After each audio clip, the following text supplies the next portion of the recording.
You are listening to Uranium Spotlight, your weekly podcast on the forces shaping the global uranium fuel market, sponsored by Purepoint Uranium Group.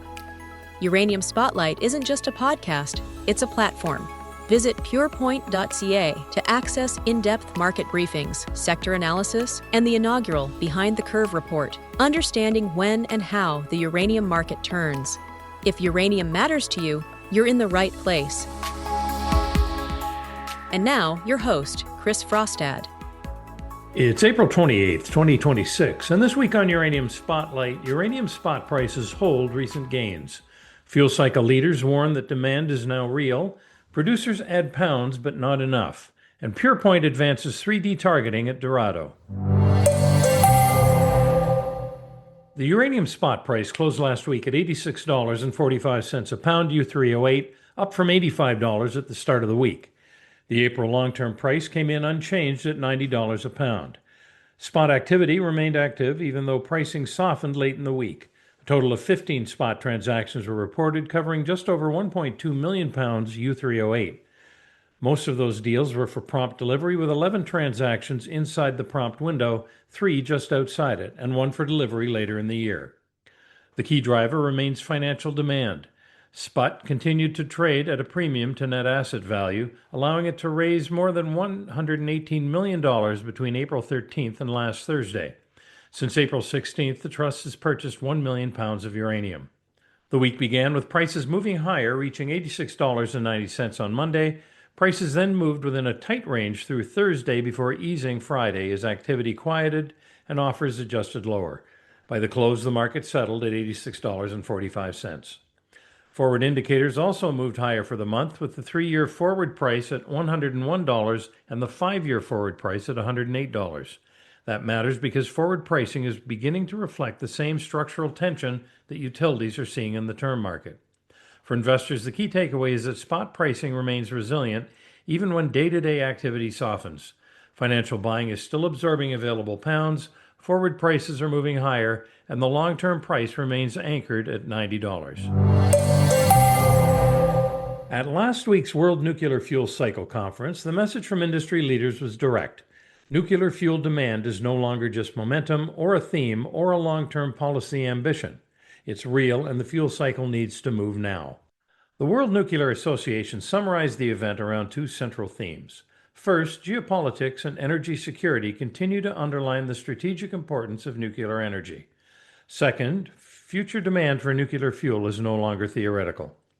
This is an important shift. For years, investors were asked to believe in uranium demand based on forecasts, reactor plans, and policy targets. Now the discussion has moved to execution. The industry is talking about mine development, enrichment capacity, conversion bottlenecks, fuel fabrication, permitting reform, and long-term contracts. One of the clearest warnings from the conference was that the goal of tripling nuclear power by 2050 cannot be met without a major increase in funding across the entire nuclear fuel cycle.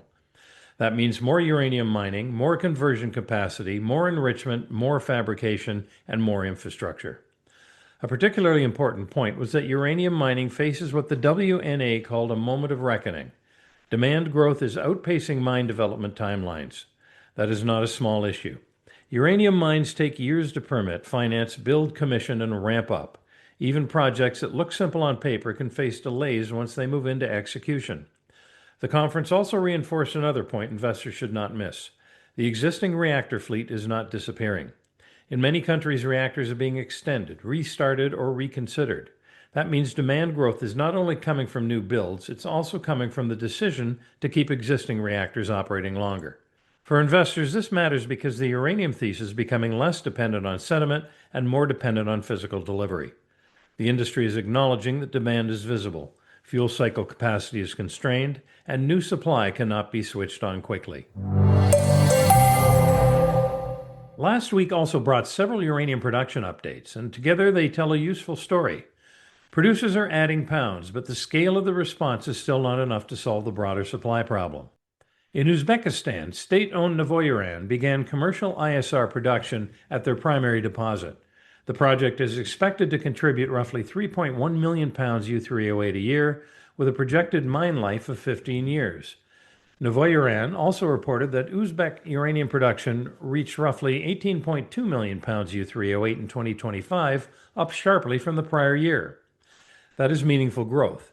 Uzbekistan is already one of the world's important uranium producers, and new ISR capacity adds to its role in the market. Other producers also reported stronger output.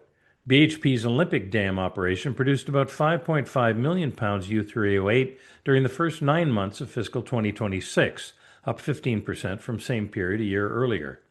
Paladin's Langer Heinrich mine in Namibia produced 1.29 million pounds U3O8 during the March quarter and raised its fiscal year guidance to 4.5 to 4.8 million pounds. These are positive developments. They show that producers are responding to higher prices, improving operations, and moving more material into the market. But the broader issue remains scale. 1 million pounds here, 2 million pounds there, or even new 3 million pounds a year ISR operation does not fully resolve a market that still faces a structural supply gap. The West also has a separate problem. It does not just need more uranium, it needs acceptable uranium from acceptable jurisdictions with reliable conversion and enrichment pathways.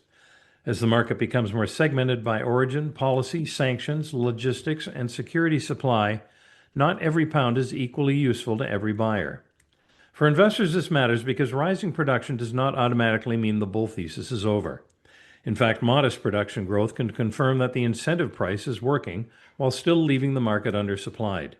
The key question is not whether supply is responding, it's whether supply can respond fast enough.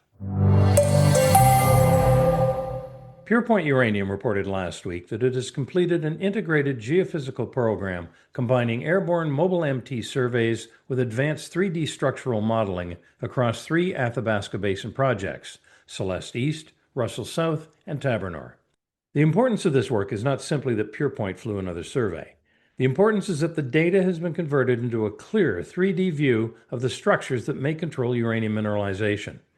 At Celeste East, the modeling identified a folded conductive system with defined hinge zones. In Athabasca Basin exploration, those structural settings matter because they can create pathways for uranium-bearing fluids. At Russell South, the work helped resolve basement structures that have been masked by shallow conductive layers. That's important because conventional airborne EM methods can struggle when near-surface conductivity blocks the signal from deeper targets.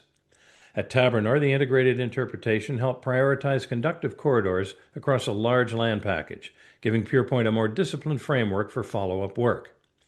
The next phase is Dorado. Purepoint plans to begin expanded mobile MT surveys at Dorado and Henday Lake, with the Dorado work intended to support a more complete 3D structural model around the Nova discovery and across other identified targets on the project. The company is also preparing for a planned June 2026 drill campaign. For investors, the key takeaway is this.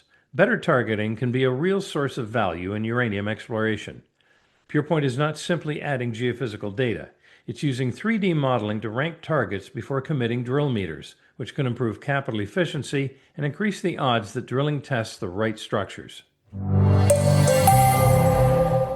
You've been listening to Uranium Spotlight, your weekly podcast dedicated to the latest developments shaping the uranium fuel market and its role in the global energy landscape, sponsored by Purepoint Uranium Group.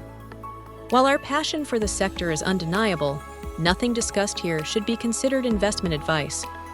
Our mission is to provide a clear, balanced view of the forces influencing uranium prices and the nuclear fuel cycle. For deeper analysis and market briefings, visit purepoint.ca. Join us again next Tuesday for another edition of Uranium Spotlight.